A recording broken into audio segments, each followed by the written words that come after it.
Hello guys, welcome to my YouTube channel. So today I have come up with you to fix the error in Eclipse IDE.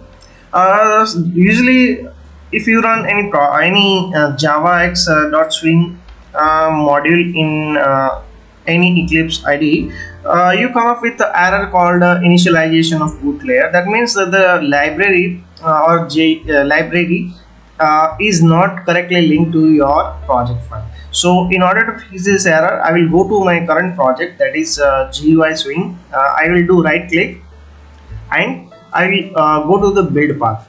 In the build path, check the configure build path, and here you will opt library section. Here you can see module path and class path is given. So what you need to do, from the module path, just remove this module path and click again to the module path, go to the add library, then go to JRE system library. So here in system library you can see three options. You need to go to execution environment, select Java 1.8 because this is the de facto stable version, and hit OK.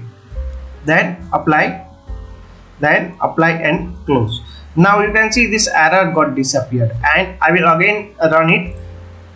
So it will show me the pop-up option.